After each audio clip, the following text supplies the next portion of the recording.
I ain't a new jack, nobody gon' Wesley snipe me. It's less than likely that I bleed Jedi Knight. The more space I get, the better I write. Oh, never I always marvel at the fact that we're always live from Salina here. I am James Lowe, aka Jiggy Jaguar, or as the rappers refer to me, Jigman Freud. And I've got Paul Green, Ross Long, and we're going to be joined by Michael Owens here in a few moments. But before we get started this evening, we did a very first episode of Live from Salina, and it was the business of media. We had Paul and a few others on there. And tonight it's going to be basically the business of community television, community access television from around the country. Ross is out there in Colorado. He sees what they're doing with their TV. Me and Paul are members of the board of directors of Access TV here in Salina. And also, before we go any further, tonight's program is dedicated to the memories of Larry D. Trent and me and Ross's buddy, Harry Scott Shemp, who was, both of them were very much an integral part of Access over the years. And first of all, let's start with the introductions. Let's go to Paul. Go ahead and give me a brief introduction on yourself, my friend. Okay, as James mentioned, I sit on the board of directors here at Community Access Television of Salina. I also am an instructor at Kansas Wesleyan University, and I am the director of student media production at KWU there. I spent 20 years as a broadcast journalist and ended my journalism career as the chief CNN correspondent for CNN Correspondents. I basically ran all of the independent CNN correspondent productions from Mexico to the Canadian border on the west coast of the United States for a couple of years. Then I got involved in Access at an Access Center, one of the really great heavy-hitting Access centers in the country in Sacramento, California. And I thought it was fantastic that here was this place that made publicly available to anyone who wanted to learn all of the tools and the environment in which you could create a television program. And at the time, that was just absolutely groundbreaking. My opinion has changed slightly in the intervening years, and I'll be happy to talk about that. But let's go to Ross then. Yes, Ross, you and I got together here in Salina, Kansas, both members of Access at that point, and we did a lot of interesting things and got into a lot of trouble and on and off of Access. But go ahead and give us your background here on how you relate to this broadcast this evening. Yes, my name is Ross Long out here in Colorado. I moved out here about a little over 4 years ago. I should preface my introduction by saying I am one of those members of Access that was actually thrown out of the organization, not just once, but twice. And the latest one was for life. Now he's just bragging. But no, I can brag a little more. I was also a board of directors member at Access Television, and I was thrown off of that twice. So that's where I'm coming from. But I make no apologies for anything I've ever done or said. Basically, my background is I have a radio television degree from Fort Hays State University. I've done a variety of work, professional and otherwise, in both radio, television, and a little bit of film work also. And I should say we all four, we're going to be joined hopefully very soon by Mike Owens, but all four of us will represent approximately 100 cumulative years of work in television. And it takes, I hate to say it, almost a special breed to do that, to have pumped it out and keep pumping it out as we all have. So with that, Jiggy, I'll take it back to you, and you need to tell us about you now. Yes, well, I started in radio in 1993. I worked over in Hutchinson. I've worked here in Salina. I've done some consulting work in Wichita at K-Sun Radio, and I just shake my head every time I think about those folks. But Paul knows what I'm talking about. And Ross Community does. radio is a whole different beast. Yes, radio is a whole new ball game. And when I moved to Salina in 2007, I'd always wanted to have a television show, and so I came to Access, and they helped me put on a fine little program called Jiggy Jag TV, which is where I met Larry D., who we talked about earlier this evening. And then through all those experiences, me and Ross got together. We have interviewed everybody from Eddie Money to Mushroom Head to every rapper you can think of in existence in a Tri-County area, basically. And we even at one point almost got arrested by a radio station in Junction City, Kansas, if you remember. We interviewed Eddie Money, and the sponsoring station did not like us being there. So they tried to have the cops throw us out.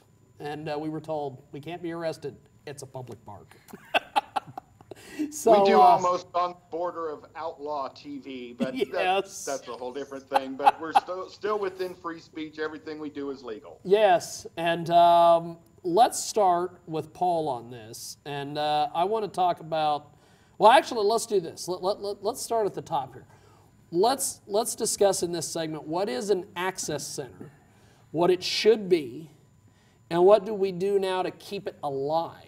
And I want to start with you, and then I want to go to Ross, and then I'll jump in. Hopefully Michael will join us here in a few moments as well. And when I finish next week, tune in. Because that's really quite a mouthful, and I'll try and be succinct and as quick as possible. Access stations are primarily identified by the three letters, PEG, P-E-G, yes. And those stand for Public Educational and Governmental Access. Generally, they identify one of three different kinds of channels or a combination of channels therein. One, the public access channel, is the channel that's made open and available to anyone in the community who wants to come in and make television and display that to the community. E and G are fairly easy to understand. Educational access and governmental access. That's where you get your school board meetings televised, and any programming that the schools create is carried over the educational channel. Mm-hmm. The government channel basically carries all the city and county, local, historic boards, all of that stuff gets rolled out on the government channel. So those are three separate and distinct channels. The public channel is the one that's perhaps the most confusing, because most people make the automatic assumption it operates like any other channel does, and it does not. The foundations of public access television are rooted in volunteerism. People in the community make television programs. The Access Center does not. In only very rare circumstances does the Access staff actually create its own programs, and those are usually very narrowly defined and carefully crafted. One of the big reasons is because you don't want to infringe on anyone's First Amendment rights to say what they want to say. If Access were the one that we're actually creating all of the programming, you'd have some serious problems in that regard. So access centers, public access centers, are basically free speech depots in the mass media world. It gives anyone in the community the ability to come in, get in front of a camera, or check a camera out, create whatever kind of show they want, and then that show will be cablecast. Yep. That's the other part. Any kind of content whatsoever, so long as it's not a violation of the law, which means you can't have obscene content or other illegal content that's not protected by free speech laws and regulations. So much akin to... Not going to be showing snuff films. No snuff films, no porn. But a lot of those things are determined by local community standards, which is how obscenity gets regulated. People in Salina are going to find something obscene they might not find obscene, or the people in San Diego might not find obscene. Yeah. So the communities, by and large, are sort of self-regulating in that regard. But people automatically confuse the work done at access centers and by the staff at access centers, and they conflate it with regular television that they consume every day. Yeah. You can't do that. And that's where educational campaigning becomes very important. Mm-hmm. You need to teach people, here's what an access center does, here's what it does not. And that's where most access centers encounter the greatest challenges over the course of their lifetimes. So what should an access center be? What Yes. should it be? Because this is going to be something Paul, that I know I might- you and Ross may differ on. I don't know, but I might ask, before you answer this next question, Paul, would your answer be the same in 1993 as it is 24 years later today? Absolutely not. Okay, go ahead. Because the landscape has shifted drastically, catastrophically, some might say, in that television, which had been the sole big voice of electronic media, was the only game in town. Now I have some serious questions about its relevance any longer. If you look at the actual studies that have been done regarding the demographics of the television audience and of basically any audience, that includes radio as well. yeah. Traditional media audiences are getting old, and I mean they're getting to be really pretty old coots, and those folks like to complain. What they don't like to do is actually show up and do work. They have been sucking in the production of television for so long. Their only way of relating to that magic box inside their house is I expect some other magical fairies to do all of the work and provide me with this wonderful eye candy. I'm not going to go and make a television show, or I'm not going to bother to learn about any of those things. Well, that's wonderful, and you can enjoy your X-Lax and Metamucil and whatever until you finally die. What's actually going to happen is the media landscape's being taken over by a bunch of people who are making hordes of programs. You'll never see them because you continue to watch television. Everybody else is watching them on YouTube, on Vimeo, on any of a Daily dozen Motion, all of different them. Yeah. media streaming channels that are out there on the internet. What's happened is that a huge cottage industry in media production has developed and flourished. You literally have people, scores, and it's not even scores. It's hundreds, if not thousands of people who are actually making a genuine living off of the returns from merely the ad revenue on their YouTube channel. YouTube ads, yeah. So that's been a cottage industry that's developed. Now, where I'm going to go off on a tangent, and I promise you I won't let this last for long, is that this is why net neutrality absolutely, positively, 100,000 freaking % needs to be protected and maintained. Under no circumstances whatsoever should we allow corporations and ISPs to grab 100% control over content that streams on the internet. That will be the nail in the coffin of that cottage industry that's now providing an income to thousands of people. I hear people talk about this all of the time about how net neutrality is big government and taxes are theft and all that kind of stuff. Obama net. Yeah, and it makes no sense to me because, I thought you were all about individual work ethic and people providing for themselves. Yep. Well, you're going to take that away literally from thousands of people if net neutrality goes away, goes the way of the dodo. Luckily, we have an FCC that's really responsive and cares about that. No, we don't.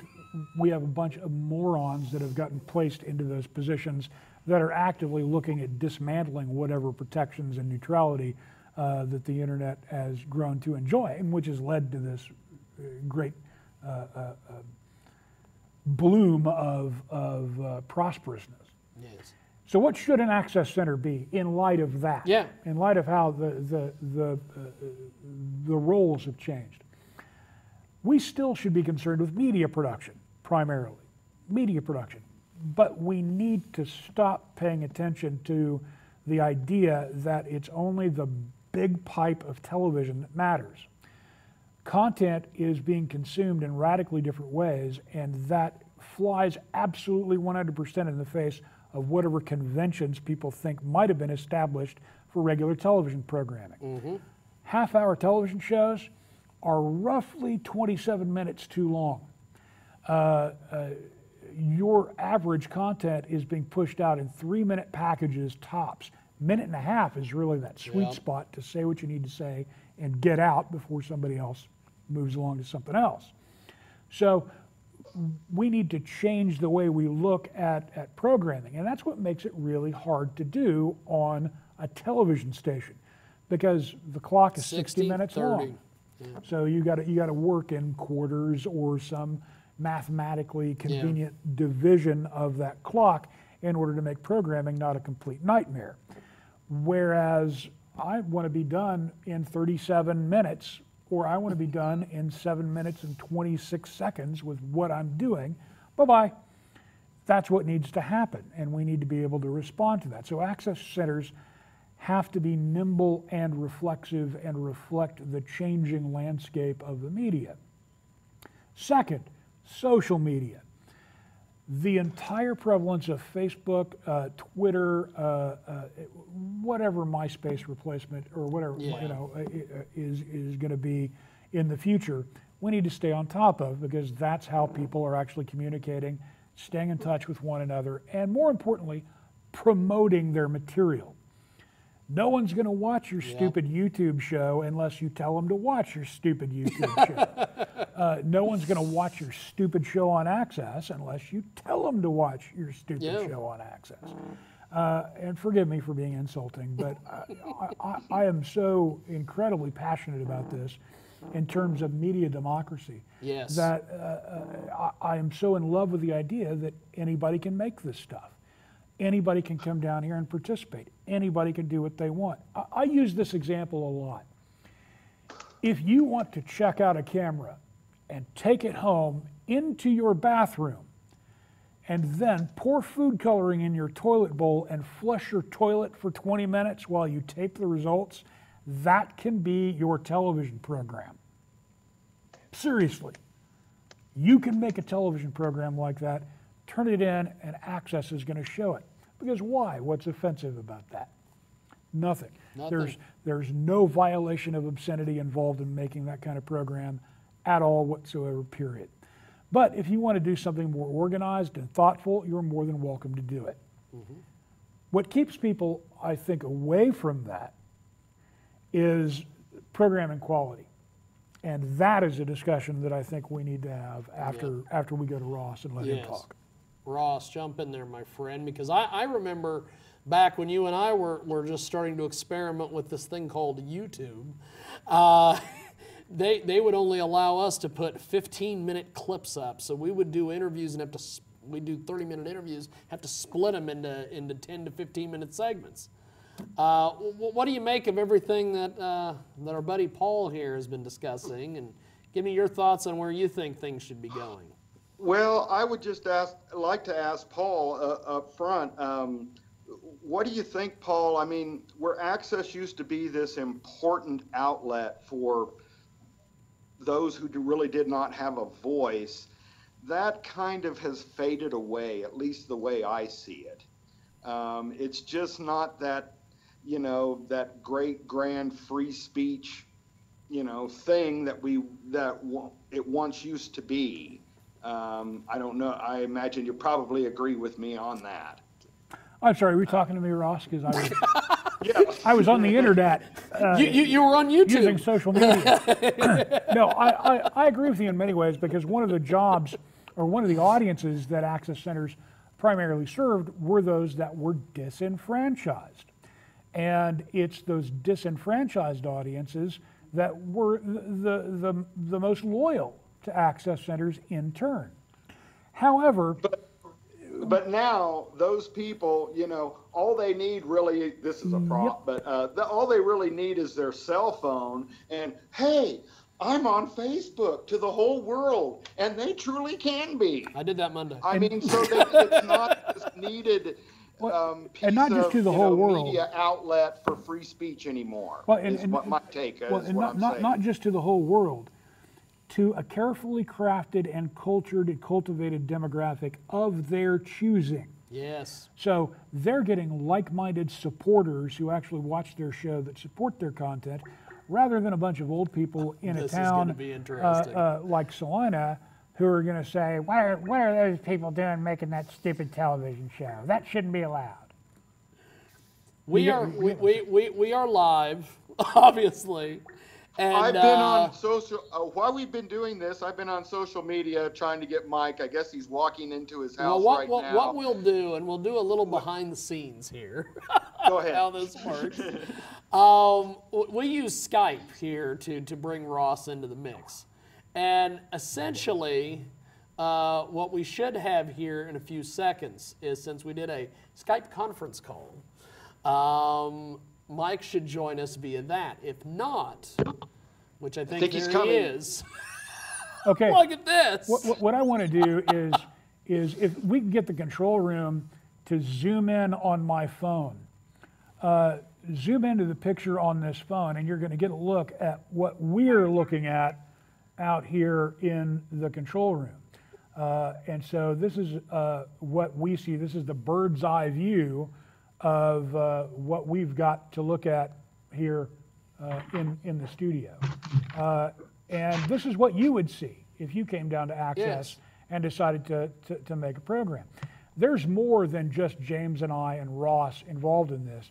There's a whole host of other people that are unseen and largely unsung. Sound people, camera people, who act as our crew. CG people. You've got the whole thing. Television is a team sport in many regards, especially studio television. And so it takes a lot of people to do this. And I think we've been joined by Mr. Michael. How are you, sir? Hey, doing okay. Are we piped in? We are piped in, and I believe ready to go. We heard from Ross earlier about his background in Access. We've heard from Paul. What is your background as far as community media and community access goes, my friend? Educate our listeners and viewers. Well, I don't know if I'm on the screen or not, but the bottom line is I built that whole joint you guys are sitting in. I am the engineer. Nickname was Dr. O, and I built it with 3 other people. And those 3 other people are long gone, as am I. That was 20-some years ago, 1994? 3. So, 93, something like that. 3 is when it went on the air. I believe so. Yeah, Ross was one of our first producers, and he had one of the first. You're responsible for Ross. Paul, we found the culprit. No. Ross had one of the first controversial shows on Access. Oh, that's a surprise. It pissed people off, and that's what Access is for, man. It's like if you don't like what you're seeing, get your butt down there and make a TV show and express your view. I believe I spurned a lot of people into doing just that. I bet you did. I think I did. What Mike says is the setup to perhaps the single most important thing about free speech that most people don't realize. The answer to offensive free speech isn't less free speech, it's more. You get off your duff and start talking out about whatever you think that other person over there offended you about, and exercise your free speech rights rather than curtail those from other people. Exactly. I do have to lay one more claim here. I did have for 7 years a show called Psychic Live. Oh, we're going to get to that here in a few moments. Oh, I remember that. Yeah, I remember that, and I lay claim that was probably the most watched program ever on Access. Oh, yeah. You were there at the time, Paul. Oh, yeah. You can confirm from the phone calls Access got that I never received basically that fact, I would think. Yeah, that was, I think, singly hands down the most popular show that ever got cable cast. Well, speaking of that, let's talk a little bit about the glory years of Access now that we've got Mike joining us. We mentioned Psychic Live. I was a crew member on Psychic Live on several occasions. It was a phenomenal deal. I still talk with Psychic Cynthia still to this day. She is phenomenal. Mike, I believe our mutual friend Harry Scott Shemp did a show, something about every time there was a full moon. You got it. The show was called Lunacy, and it came on live every full moon, whether it was a Sunday or a Tuesday or whatever. we got into plenty of trouble with the executive director at the time because he didn't want to let us do what we were encouraging volunteers to do, which is make our own TV show. So I basically told Mike Henry to go somewhere else and do something else to himself. And we continued on, and it was famously, Shemp would close out the show by saying, and for those women out there who are menstruating, you will know when it's time to tune in next month for this show, Lunacy. Oh my God! Well, I forgot. That doesn't shock me when Harry would say that. Right. Yeah. But he did Lunacy, and he also did what was that other one, Ross? That was Shemp's? It was talk. It was just Shemp and I talking with different visuals. And we did that, and I forget the name of it. We talked to some union people. We had some pretty darn good shows. Had something with soup, cold soup, or I've got all Shemp's tapes from all of his lunacies. Oh, Radio Access. That's it. Yes. Radio Access. And that was fun. That was the first time the word fuck ever got mentioned on Access TV. And, this would be the second time. So thank you we're very, live from very Salina. much for that. Paul or Ross, you guys can correct me on this. Wasn't there someone who used to do a show? Because this was kind of what Larry used to always bring up to me, that there was a gentleman at one point who would bring bands down here on Saturdays, and it was like a dance party. Oh, yeah. Yeah, that My was music party, yeah. yeah. Mike Nichols Music Party. We had some bands that went on to be really famous on that show. And like, I don't know if you probably haven't heard of them because the genre really isn't for everybody, but kind of punk, hardcore rock. But gee whiz, what was the Kittens? The Chainsaw Kittens. God, I'm not even going to start because there's so many. Well, the point being is that you're going to get people that say, how come you guys don't make shows like that anymore?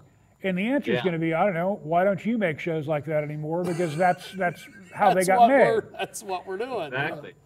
And it was all volunteers. And the bands these days, the music acts these days are picking up on that. And my question is now, James, are these places still relevant? And see, that's the thing. One of the things that we talked about before we got on the air was big box media. Yeah. If we can't be relevant, why does the center even exist? Because then you start having to have a discussion about fundamentally changing the definition of what your center has been. And that's a major undertaking. And it's not going to be tremendously successful I'm not laughing at you, in my Paul. opinion. Is what now? Are you laughing at the concept or the idea? But no, the Mike and I are making faces at each other. Yeah. All right, don't worry about it. Well, And I can see that out of the corner of my eye. I know, it's Yeah. amazing. But yeah, it's amazing to me the changes that took place starting right after I left, and I was actually encouraged to come forth and maybe toss my hat in the ring to be the executive director this last go around when the lady from McPherson quit. But I showed up and found out that the board of directors just gave the job to Marnie, and I happen to know that the bylaws of Access TV stipulate that any opening has to fly the position nationally. You have to take people who want to apply. You have to go through interview process. They just blew through all that and just gave the job to Marnie. I told her that on the phone earlier this evening. I said, you're going to hear some stuff you're not going to like. She said, hey, that's what Access TV is all about. And which I think is one of those indications that she hasn't done a bad job. Yeah. Mike, that's not the first time the board really has screwed up. I mean, really just forgotten their own rules. Exactly. I mean, that's why maybe we should talk about the makeup of the board. And I mean, let's board do members let's aren't yeah, even, let's they're do not that. even required to be members of the organization. because the old slogan of TV for you by you that used to Yep. be here really isn't incredibly true in that regard. You've got a whole bunch of people who aren't television professionals running a television station, and they really have no idea of what they're doing unless they have picked up a thing or two along the way from previous service. So when you get rid of a board that possesses a tremendous amount of institutional knowledge about the way an organization works, and you don't, and you lose a huge chunk of that all at one time, that is incredibly damaging. Because Ross, you talked about out of the fact that you've got 100+ years of television and media production experience on this program. If we lost 3/4 of the feed and I dropped dead right here, you'd be left with nothing. No, not an insult. No. But relatively speaking, you're going to lose everything that those other 3 people knew about the organization. Exactly. Well, we used to hate the fact that we could not get board members in to volunteer and produce TV. We had a couple board members that did, but they were very shy and they didn't want to do it. And for one reason or another, the board has always remained somewhat separated from the active participation that we had hoped for when we set this thing in motion. That should be required, either participation in the organization, that or money.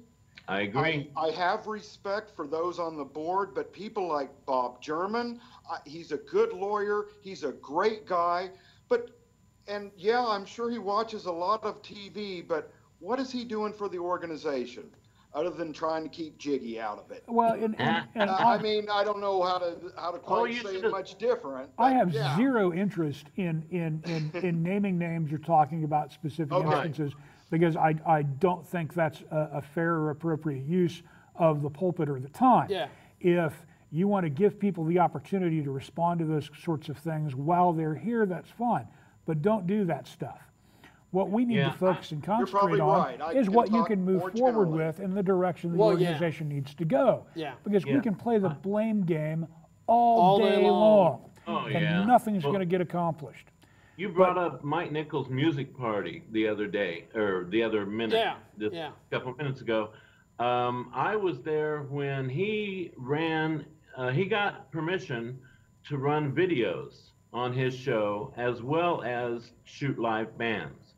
Well, he ran a 9 Inch Nails video one time, and it happened to have, for about 2.5 seconds, a shot of full frontal male nudity. And you wouldn't believe, the board wanted to hang him.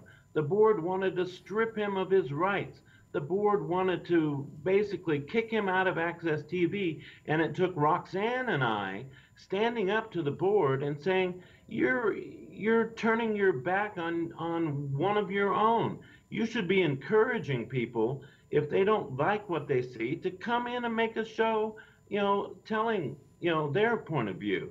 And it's just the absurdity of, you say and preach free speech, yet you want to curtail it if it doesn't please you. That's not how it works. Well, actually, the problem is that's actually how it does work. Because you can't yell fire in a crowded theater. We have set limits, definitions around what's acceptable free speech and what isn't. Now, if you have a producer that actually knowingly and willingly airs content that's going to be liable to be found obscene by the community, then that's just it. Absolutely they should be curtailed, because they should know better. And that's part of the education process of training a producer. Up front, you tell people, here's what you got to watch out for. Yep. And then you sign the piece of paper that agrees to indemnify and hold harmless the Access organization. And so if people do decide to get upset and sue you, well, that's fine. The organization can throw you through the wolves, and then you get to learn more about free speech, as particular how to defend yourself. With that 9 Inch Nails thing, as I remember, nobody was ever charged with anything. There Right, was no right. lawsuits brought or anything. Yet Because it they never got wanted aired on a his commercial television station, most likely, because it wouldn't have met the standards for broadcast. No, So no, no, no, that's no. why. That's the deal. That is the one beautiful thing about public access. You don't have to meet standards for national broadcast. You have to let everybody say what they want to say. No, you My don't. thing- we- Hybrid communications now fall clearly under the jurisdiction of the FCC. Yeah, now. So local But origination stations are actionable. Gotta That love a stuff's good actionable. rationalization. So, rationalize it all you want, but the bottom line is Mike Nichols didn't do anything wrong, and that happened a long time ago. I don't know if you've had controversial things happen in the past 20 years. Oh yes, you're mean- two of the people on this show this evening, Ross and myself, Oh, okay. have been part of those. But I've been off the board and I've been thrown out of the access facility this- Go ahead, and Paul. permanently. This perhaps speaks to So- the point is of relevancy. When you can bypass all of those kinds of headaches entirely by never even bothering submitting a program for the access station and instead create your own YouTube channel where you're not Yeah. going to run into any of these difficulties, why should you then be even bothered to come down and spend 5 minutes at this place? And I wanted to address that. When you said it earlier, you said, "Is this relevant?" The existence of YouTube would say no, public access TV is not needed anymore. But there's a big difference between a YouTube video and having a YouTube channel and speaking to the community in which you live and trying to help improve that community. Yeah. You're not going to get a huge audience, whereas public access, I think, as long as cable TV is around, public access should be on the dial. I'm in complete agreement with you there. I think as Yeah. long as we have cable television, there ought to be a channel reserved for the public to use and create programming and show programming that they want to create. But I think also the point that we're talking here is that staff, management, and even the board of directors should take a distinctly hands-off approach when it comes time to defining what those programs are, what the content is. It's defined by the community's definition of obscenity. Yes, the only That's it. the only curtailment that needs to be there is, and you're forgetting about libel and slander, because those are both actionable that's- parts of free yeah, speech as that's- well. That's So the producer's problem. Not what the happens TV's is well, yeah, that's what I'm saying, is that the education about what does consist of protected free speech and what's not protected free speech needs to Should be be handled taught. up front very clearly when we certify somebody as a producer for the organization. Most definitely. Now, we've talked about what an access center should be.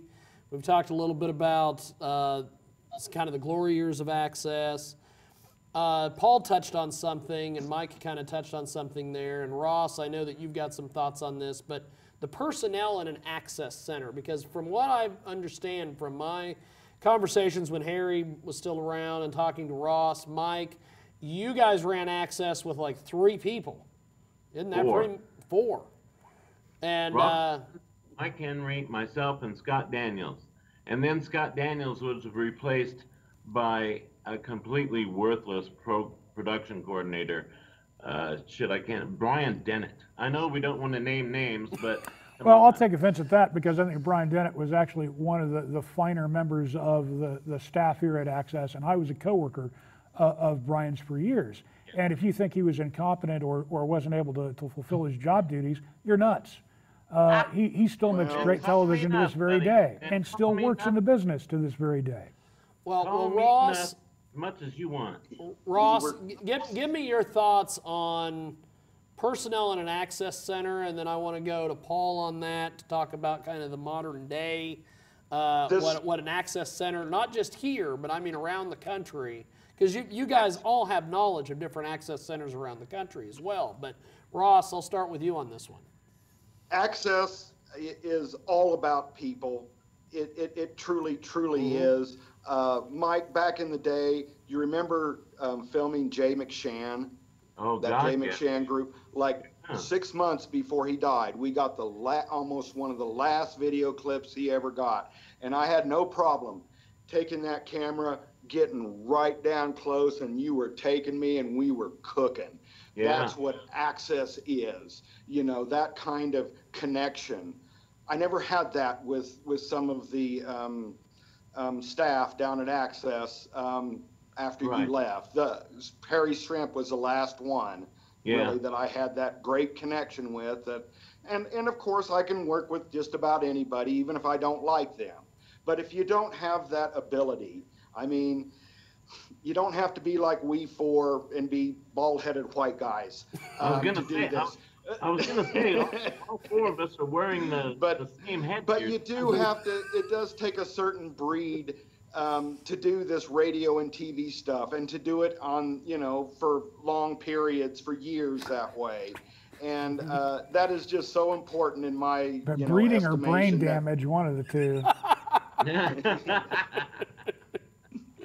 But I completely support the existence of you guys.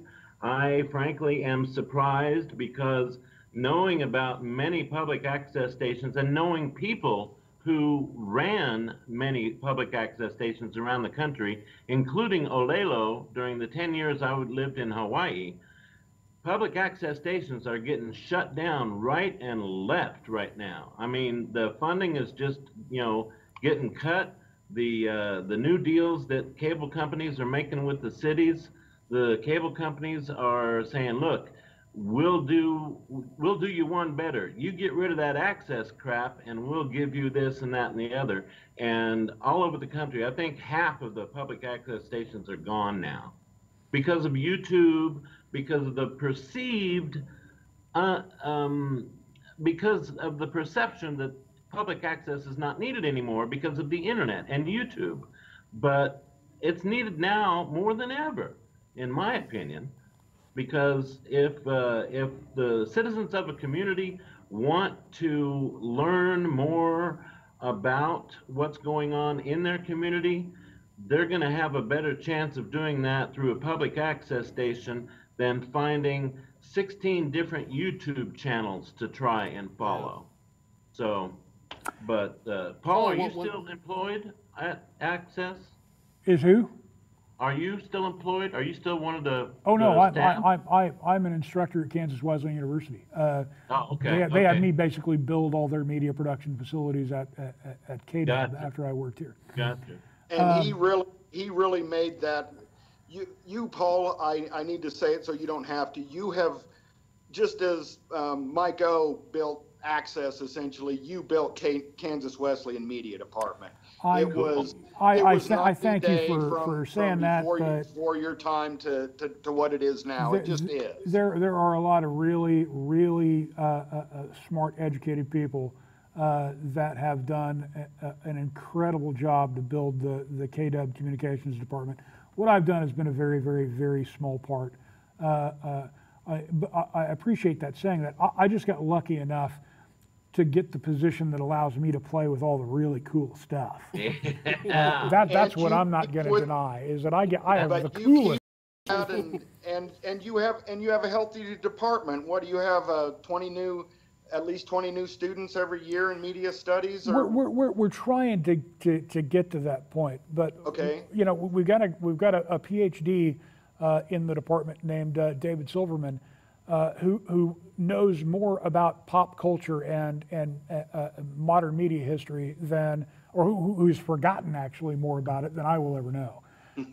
And so students who come to Kansas Wesleyan have a premier opportunity to really drill down deep and get some first-class knowledge in that regard. Cool. But now you had asked me about what was it again? You had asked me. We were discussing personnel. Yeah, at an personnel at access an center. access center. I think those needs have changed somewhat, because I think the single most important position at an access center is going to be your volunteer training coordinator. Yeah. You need to be able to provide volunteers with what they need, but primarily what they're going to need is something they don't know they need, and that's going to be all the training that they have absolutely no idea that they really need. That's a very delicate operation, and I occupied that position for a couple of years here at Access, and I can tell you how delicate it is, because you cannot go. The largest criticism Access receives, and it receives right now, and it's a thing the board is currently discussing, is, well, the programs don't really look very nice. Well, guess what? It's because you don't have professionals making them. This is what happens when amateurs make television. Now, I will tell you firsthand what will happen if you approach those amateurs and say, that's a wonderful show. Here's how you can make it look better. They will never make another show with you again. Because what you basically just told them in a very underhanded way is your show looks like crap, and please God, because that's their biggest fear.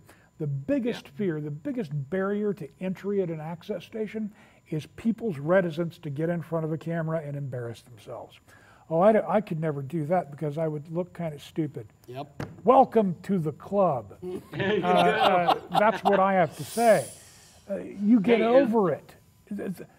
When I showed you the picture on the phone earlier, you learned there's not this crowd of jeering people that's out there in the studio. What's out there right now, what I'm looking at, isn't you watching me on television.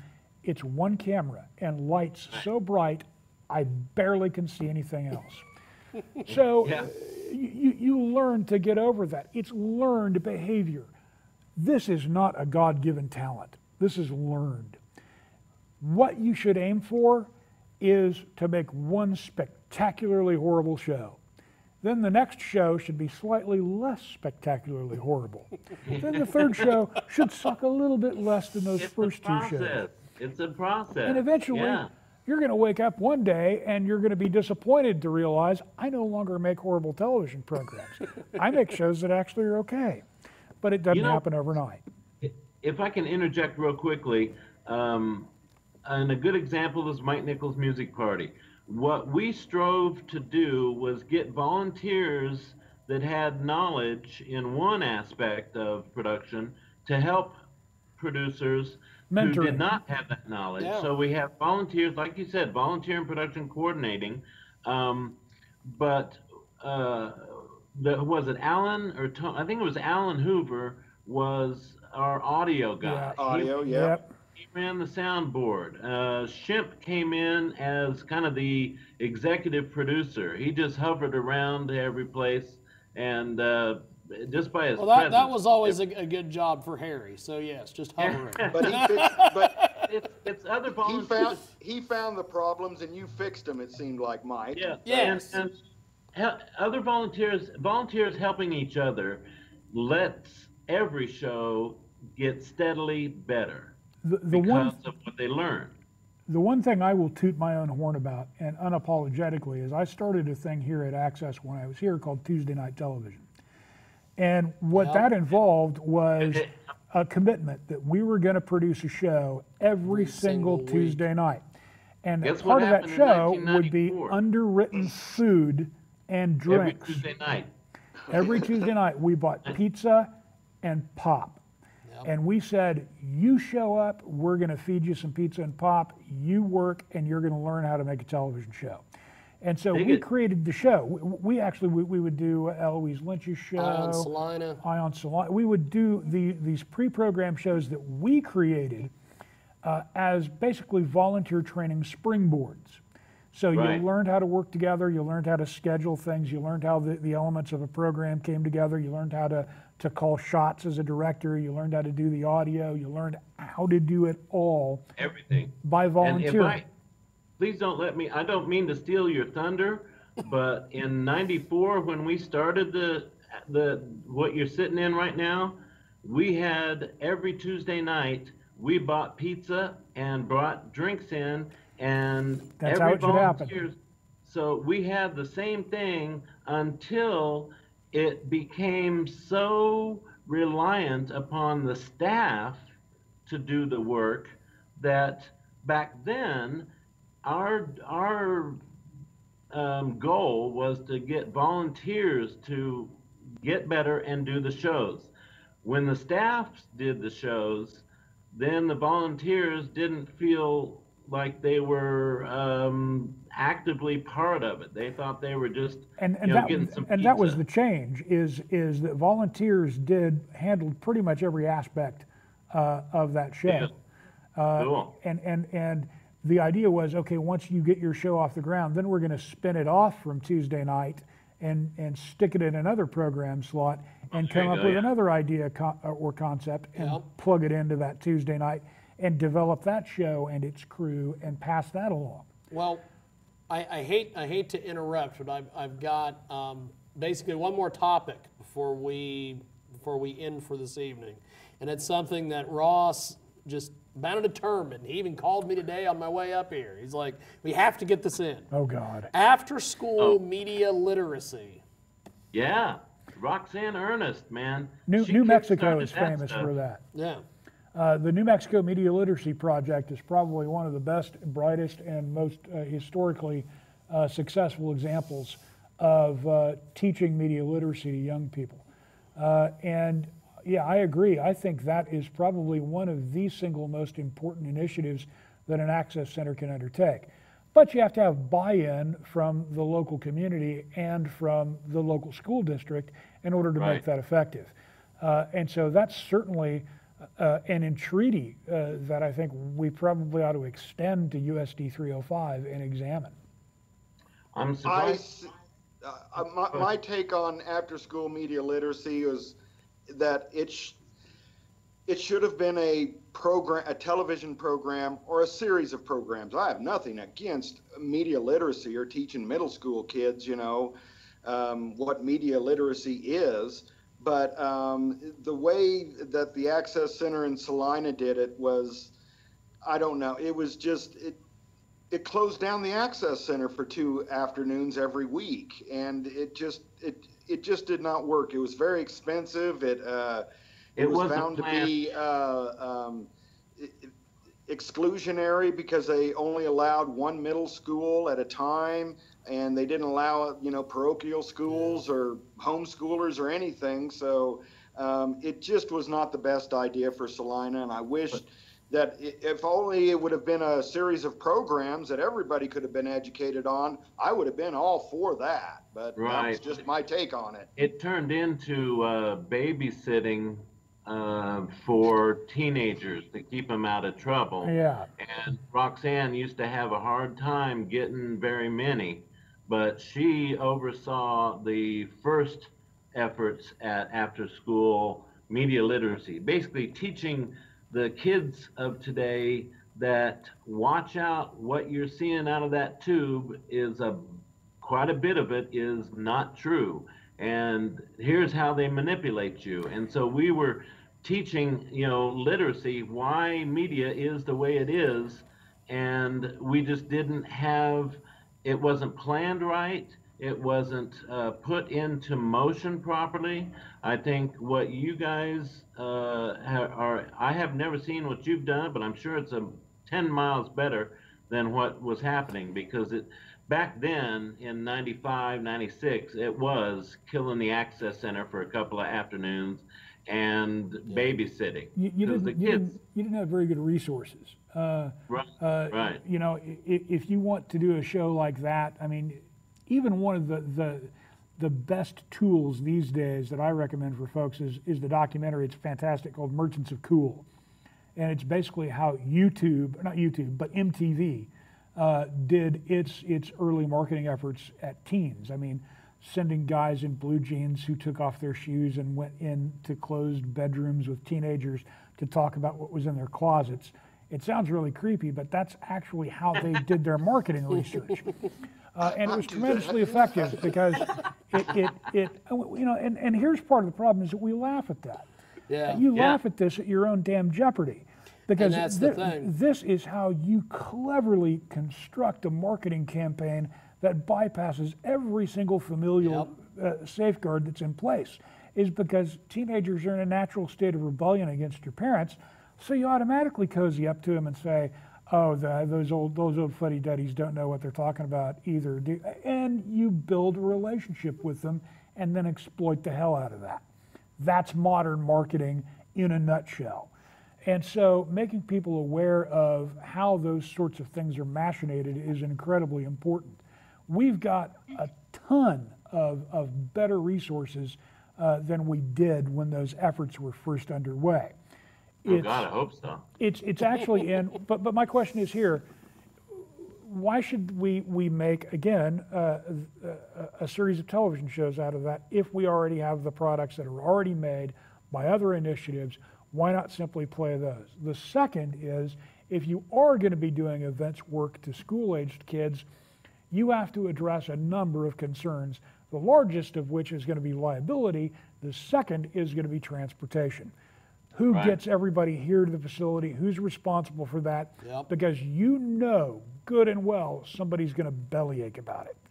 If you don't know anything else about the city of Salina, you seriously need to understand that the number one hobby here isn't gardening and it's not outdoorsmanship, it's complaining about things. Exactly.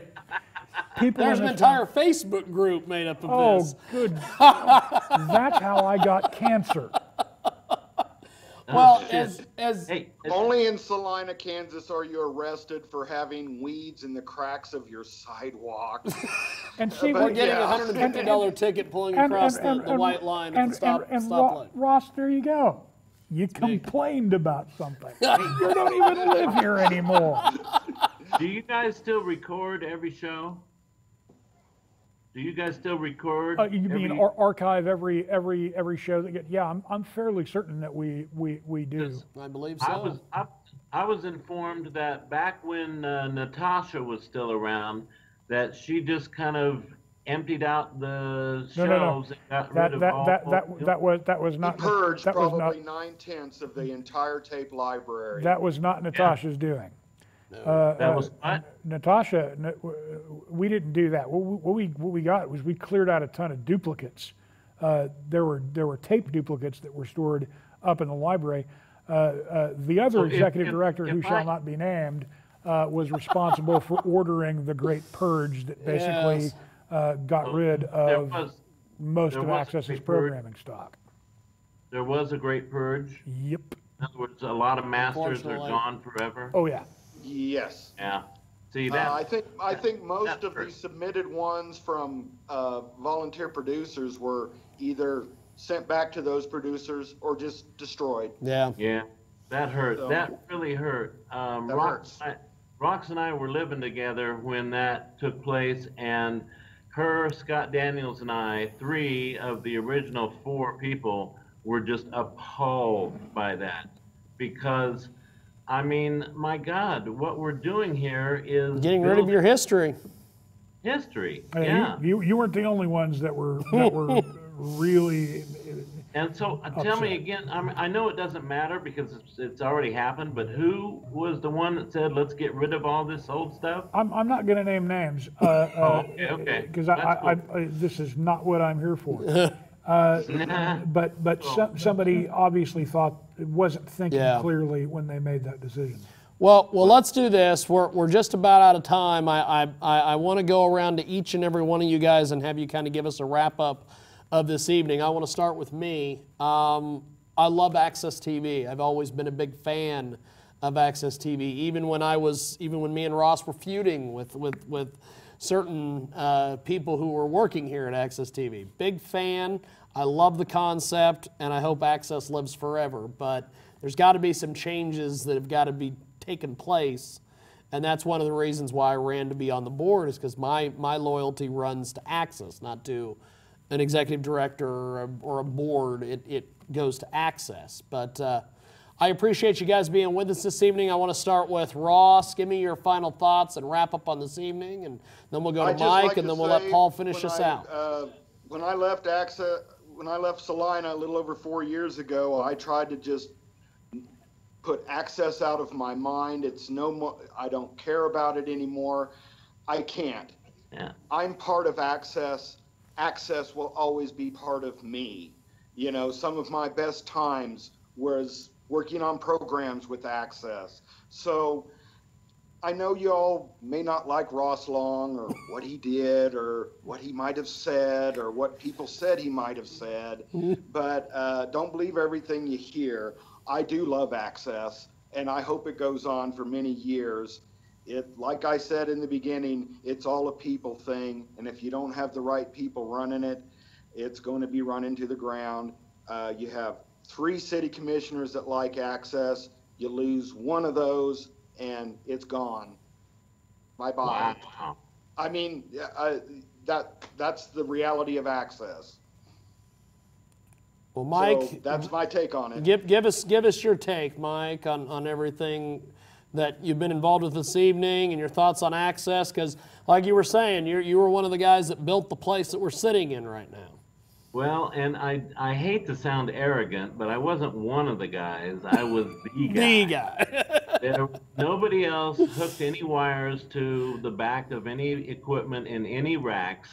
I was the one that Mike Henry and I designed the wiring, and we built that place with people handing me tools and handing me wires, but I'm the one that made it the way it was. Now, I'm sure it's not that way anymore, because I gave David Hawksworth a 5-year plan of how to transition to digital when I left.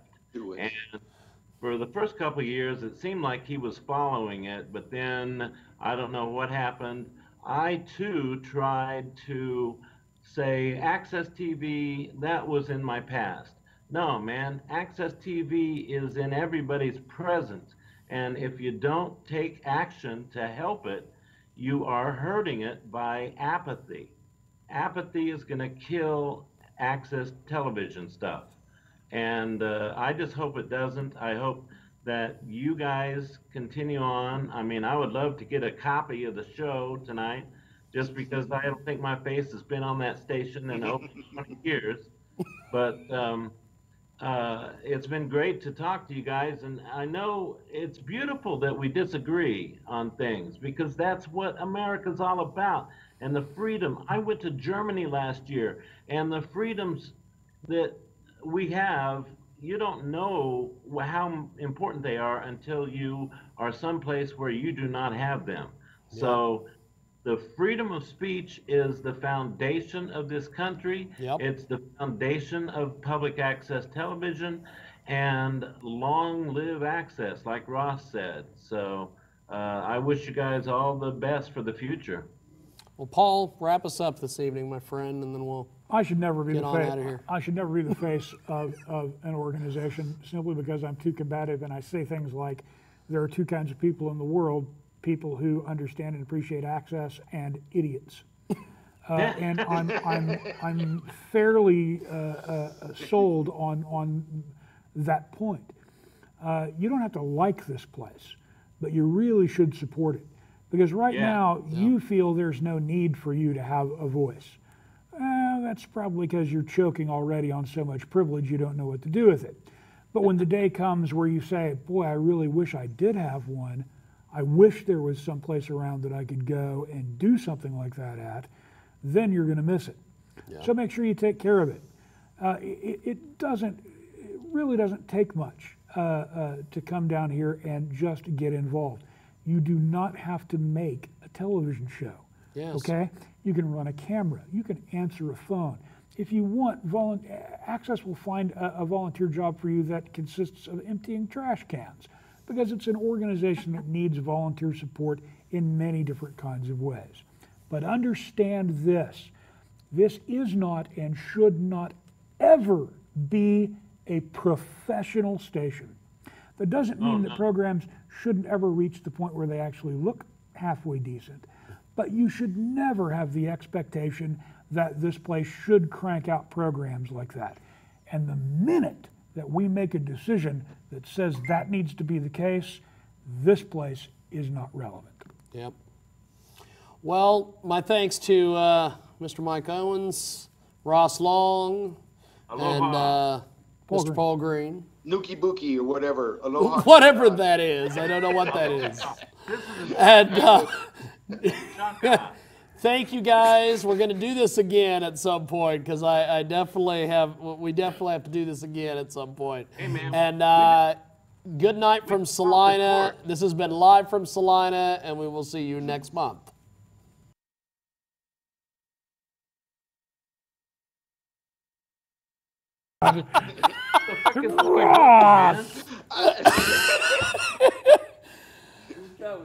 Hey, you can't say fuck on